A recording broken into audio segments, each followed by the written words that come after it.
We begin this hour in Memphis, Tennessee, where a black man's death after an encounter with police is raising concerns that there could be nationwide protests. Police will release body cam video later today showing the violent arrest.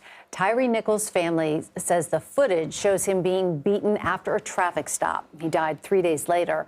Officials are releasing the video after 6 p.m. Central Time when schools are out and the business day is over. The 5 former officers involved are charged with second-degree murder.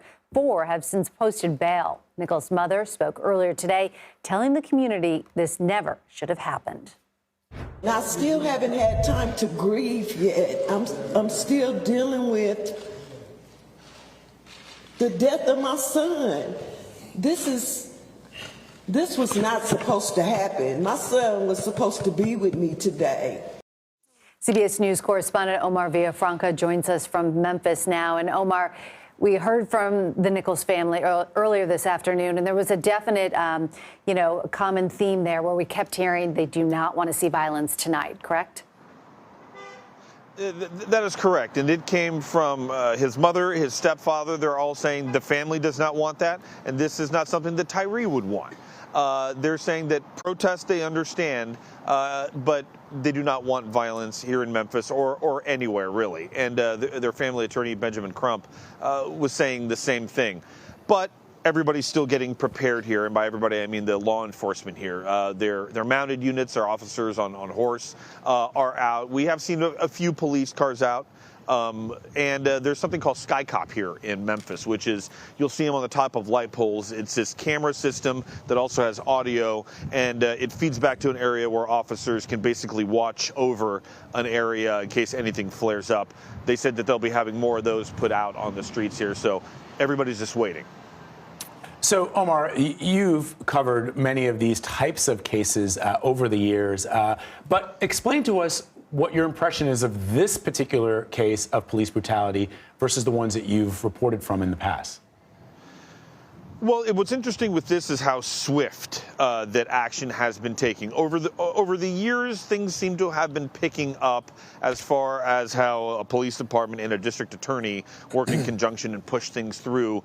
Because keep in mind, this happened January 7th. The young man died on January 10th. And in less than 2 weeks, you had officers taken off the force, fired, and now charged with murder, and now this week, and then now we're expecting the video to be released.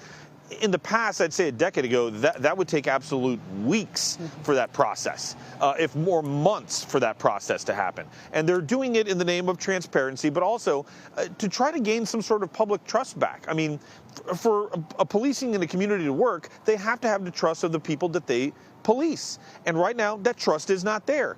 And now it's interesting to hear the police chief say, I've seen the video, absolutely the trust was broken. I mean, the police chief basically said there's a lack of humanity on that video that's going to be released tonight. And to hear a police chief say that about the actions of her former officers is a bit jaw-dropping. You have the FBI director saying it is appalling. So the family, his mother says she has not seen it. She doesn't want to see it. She's still grieving. She's not sure if she will.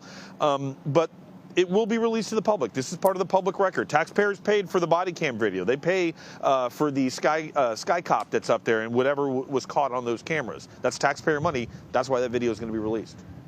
All right, Omar Villafranca on the ground for us in Memphis. Thank you, Omar.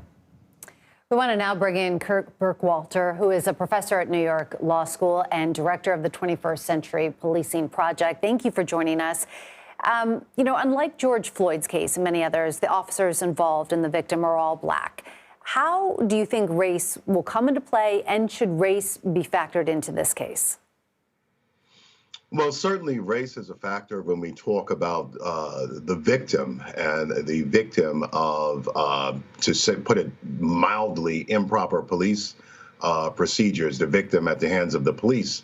However, it's very interesting, and I think that the jury is still out as far as the court of public opinion on how race will come into play as a factor with regards to the police officers. Certainly, one can act in a manner that evidences bias or even act out of racial hatred if they are a member of the same race. So certainly it's not off the table solely because the police officers are black.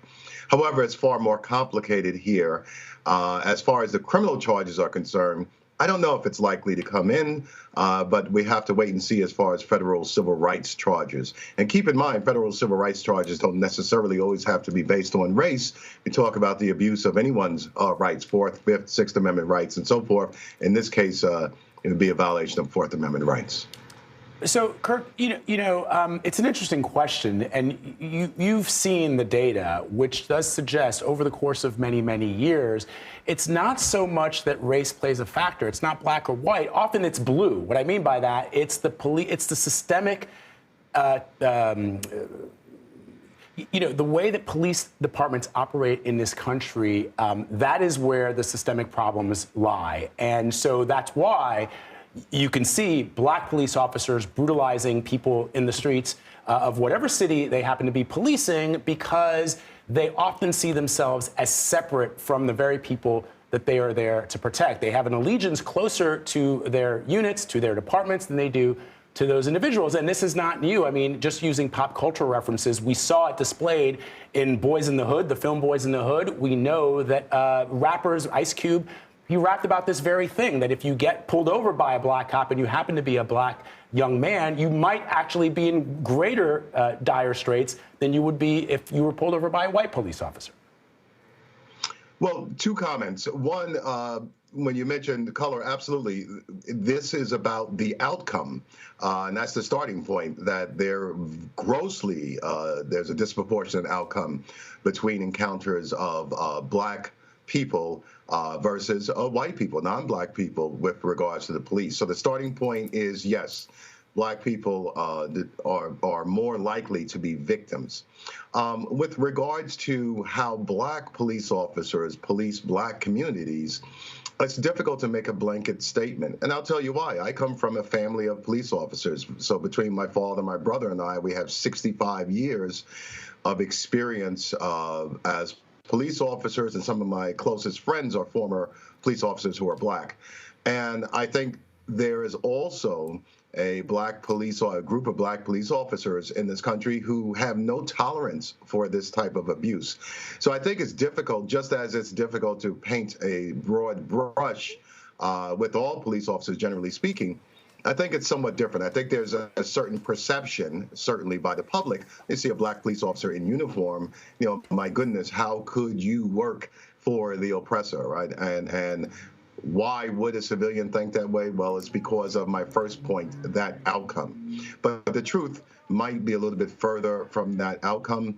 And it just merits taking this as a case-by-case basis. But for me, the starting point is, once again, that African Americans, black people, are more likely to be the victims of police abuse, police violence. Yeah, and Kirk, that is an excellent point. And it's sort of the point that I'm making, right, which is that if you are black or brown in this country, and I know you spent 20 years as an NYPD detective, but if you're black and brown in this country, the chances of having an encounter with a police officer, black or white, could be disproportionately different than those Americans who are not black and brown.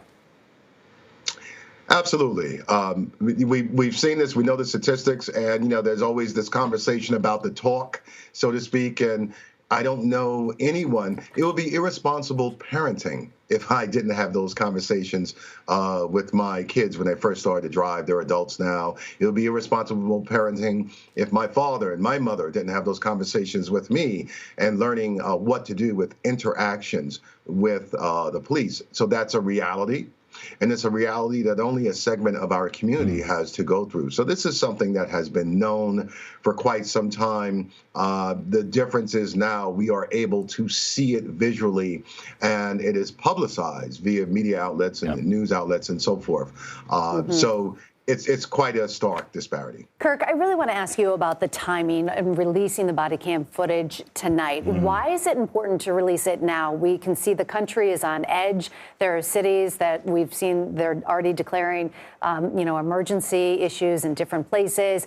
Some people might argue, why not wait to distribute this video after tension rides, is a little bit lower? Because we see the wheels of justice, they're moving here.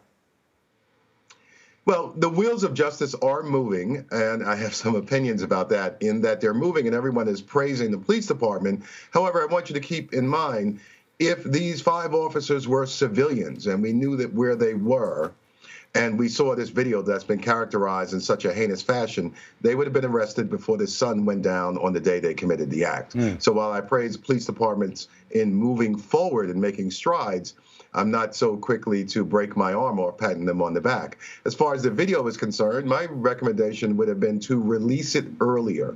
I think the anticipation of this video, given all the adjectives that we've heard to describe it, has really heightened a certain level of tension. That's not to say people are going to react any worse, but certainly it was important to for the prosecutors to get their ducks in a row and present charges prior to releasing the video so folks won't speculate when this will occur. I would have liked to seen the release of the video actually at some point to coincide with the press conference regarding the announcement of charges.